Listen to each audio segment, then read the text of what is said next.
தென்றலை மெல்ல பேசு சீரியலாக அடுத்ததான் என்ன நடக்க போகுதுன்னு ப்ரெடிக்ஷனாக பார்க்கலாம் வாங்க. இங்கே பரமன் ரொம்பவே ஃபீல் பண்ணிக்கிட்டு இருக்காரு. இது நாள் வரைக்கும் தன்னோட அம்மாவா தான் கலாமாவை பார்த்துக்கிட்டு இருந்தான். அவங்க காமிச்ச பாசமெல்லாம் பொய்யா அப்படின்னு சொல்லிட்டு அவங்க பேசினதவே மனசில் வச்சுக்கிட்டு ரொம்பவே ஃபீல் பண்ணி உட்காந்துட்டு இருக்காரு நம்ம பரமன். என்னதான் பரமன் தன்னோட அம்மா பாசத்துக்கு ஏங்கினாலும் தான் தேடாமையே தன்னோட சொந்த அம்மாவான விஜயும் பரமனை தேடி தேடி வராங்க. பரமனுக்காகவும் இளமதிக்காகவும் சாமி கிட்ட வேண்டிக்கிறாங்க நம்ம விஜி. இந்த இடத்துல தன்னோட பையன் மூத்த பையனோட ஸ்தானத்தில் வச்சு தான் பரமனை பார்க்குறாங்க. விஜிக்கு தன்னோட மூத்த பையன் பரமன் தான் அப்படின்ற உண்மையும், பரமனுக்கு தன்னோட சொந்த அம்மா விஜய் அப்படின்ற உண்மையும் எப்போ தான் தெரிய வரும் அப்படின்றதாங்க இனி வரப்போகிற எபிசோட்ல ட்விஸ்டாக இருக்க போது. அது மட்டும் இல்லாமல் பரமன் இத்தனை நாளாக எப்படி வாழ்ந்திருக்காரு, கலாமாவும் தன்னை எப்படி நடத்திருக்காங்க, கலாமாவுக்கு பாதுகாப்பாகவும் அடியாளாவும் மட்டுமே நம்ம இருந்திருக்கோமா அப்படின்னு யோசிக்கவும் செய்யப்படாது. இதனால் கலாமாவோட சுயரூபம் இனிமேல் தான் வெளிப்பட போகுது.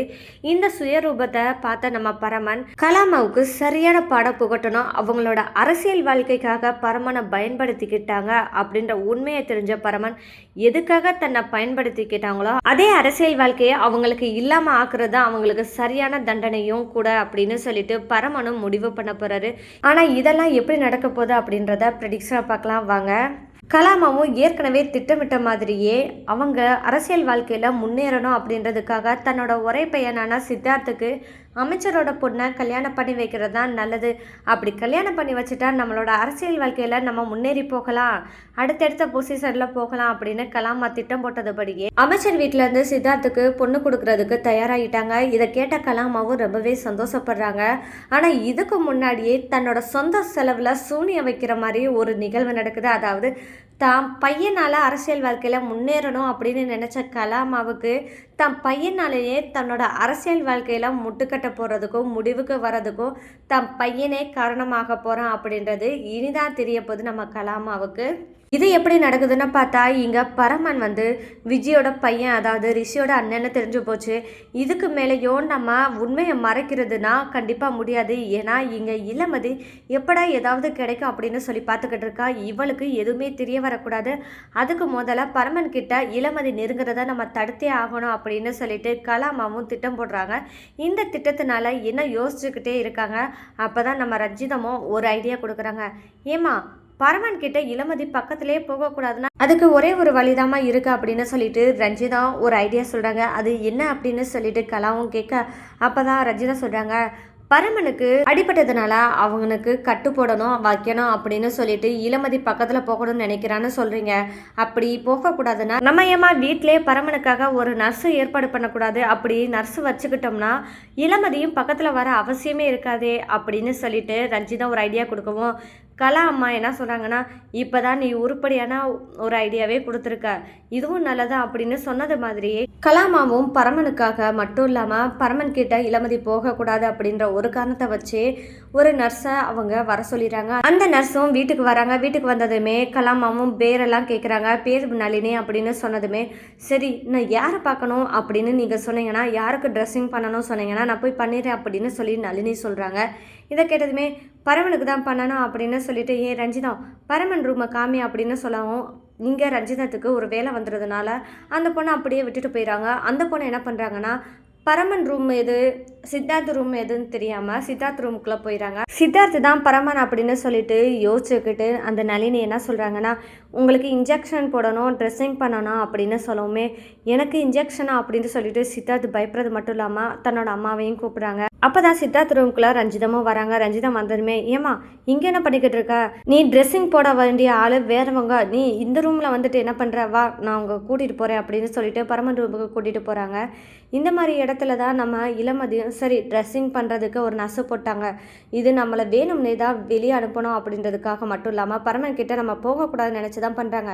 பண்ணுற அளவு பண்ணட்டும், நம்ம பரமனை கிட்ட நம்ம நெருங்காமல் எப்படி இருக்க முடியும் அப்படின்னு இளமதியும் சரின்னு விட்டுறாங்க. இந்த மாதிரி நேரத்தில் தான் நம்ம சித்தார்த் சித்தார்த்துக்கு நளினி மேலே ஒரு சபலம் ஏற்படுது. அது என்னன்னு பார்த்தா, இவ வீட்டுக்கு வேலைக்கு தானே வந்திருக்கா, இவளை நம்ம கரெக்ட் பண்ணால் என்னவா இருக்கும் அப்படின்னு சொல்லி யோசிக்கவும் செய்கிறான். பார்க்க ஆள் நல்லாவும் இருக்காளே அப்படின்னு சித்தார்த்து யோசிக்கவும் செய்கிறான். இதனால் இங்கே பரமனுக்கு ட்ரெஸ்ஸிங் பண்ணுறதுக்காகவே இந்த நளினின்ற பொண்ணு அங்கேயே ஸ்டே பண்ணுற மாதிரி ஒரு சுச்சுவேஷன் கிரியேட் ஆகிடுது. சித்தார்த்தும் இதுதான் சரியான தருணம், அவன் மனசை மாற்றி நம்ம பக்கம் விழுற மாதிரி நம்ம ஏற்பாடு பண்ணிடலாம் அப்படின்னு சொல்லிட்டு சித்தார்த்தும் என்ன பண்ணான்னா நளினி கூட ரொம்பவே ஃப்ரெண்ட்லியாக பழகுற மாதிரியும் கொஞ்சம் கொஞ்சமாக மனசளவில் நெருக்கமாக்குறாங்க. இங்கே நளினியும் சித்தார்த்து மேலே காதல் வசப்படுறாங்க. இந்த காதலை எப்படியாவது சித்தார்த்துக்கிட்ட சொல்லணும் அப்படின்றதுக்காக நளினியும் சித்தார்த்துக்கிட்ட தன்னோட காதலையும் சொல்ல ஆரம்பிக்கிறாங்க. அப்போ தான் சித்தார்த் இதை ஓவர் அட்வான்டேஜாக எடுத்துக்கிட்டு இதுதான் சரியான தருணம், நம்மளுக்கு ஏற்ற மாதிரி இவளை யூஸ் பண்ணிக்கிட்டு கலட்டி விட்டுடலாம் அப்படின்னு சொல்லிட்டு இங்கே சித்தார்த் வந்து அத்துமீற ஆரம்பிக்கிறாரு நளினி கிட்ட.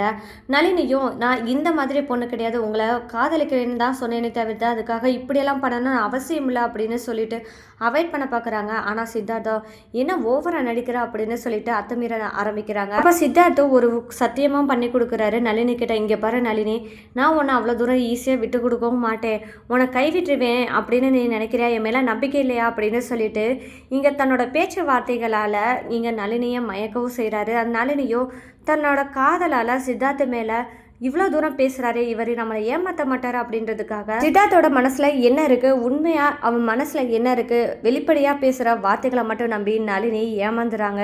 இந்த மாதிரி சூழ்நிலையெல்லாம் நம்ம பரமனும் ரெக்கவரி ஆகிறாங்க. இப்போ நளினியோட தேவையும் முடிஞ்சு போயிடுது. அதனால இங்கே கலாமாவும் இங்கே பாரு நளினி, உன்னோட வந்த வேலை முடிஞ்சிருச்சு, இனிமேல் வந்து உன்னோட தேவை இல்லை அப்படின்னு சொல்லிட்டு வேலையை விட்டு நிற்கலாம் அப்படின்ற மாதிரி சொல்லிடுறாங்க. நளினியும் என்ன பண்ணுறது, நம்ம சித்தார்த்து நம்மளோட வாழ்ந்துட்டானே, இப்போ அவனை எப்படி விடுறது அப்படின்னு சொல்லிட்டு யோசிக்கவும் செய்கிறாங்க. நளினி யோசிக்கிறத பார்த்தா நம்ம இளமதிக்கு கொஞ்சம் சந்தேகம் வர ஆரம்பிக்குது. என்ன நளினி போகிறதுக்கு இவ்வளோ தூரத்துக்கு யோசிக்கிறாளே, அதுவும் சித்தார்த்து முகத்தை பார்த்துக்கிட்டே இருக்கிறத பார்த்தா எனக்கு ஏதோ டவுட்டாக இருக்கே, அப்போ சித்தார்த்துக்கும் நளினிக்கும் ஏதோ ஒன்று இருக்குது அப்படின்னு சொல்லிட்டு நம்ம இளமதிக்கும் சந்தேகம் வருது.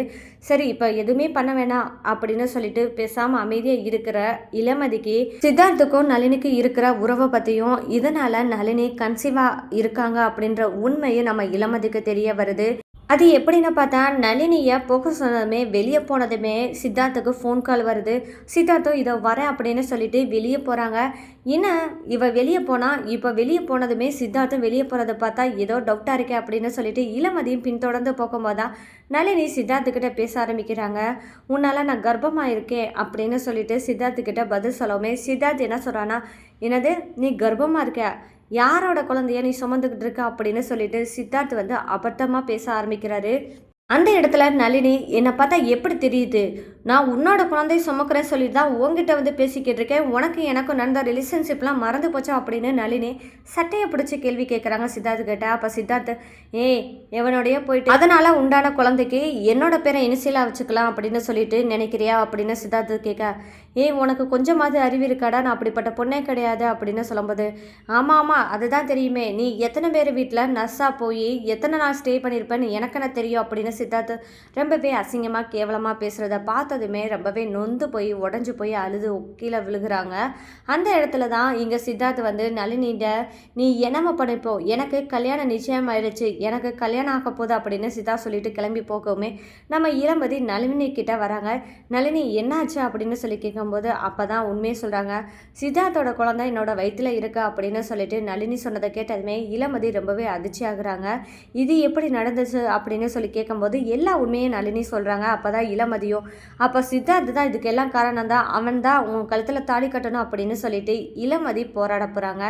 இந்த இடத்துல இங்கே சித்தார்த்தை பார்த்தனா உண்மை நம்ம பரமனுக்கு தெரிஞ்சால் சும்மா இருப்பானா, கண்டிப்பாக இருக்க மாட்டாங்க. அதனால பரமன் சித்தார்த்தை அடிக்கிறது மட்டும் இல்லாமல் இங்கே கலாமாவோட அரசியல் வாழ்க்கைக்கே முற்றுப்புள்ளி வைக்கிற மாதிரி சித்தார்த்த நளினி கழுத்தில் தாலி கட்டுற மாதிரியே பரமன் பண்ண போகிறாரு.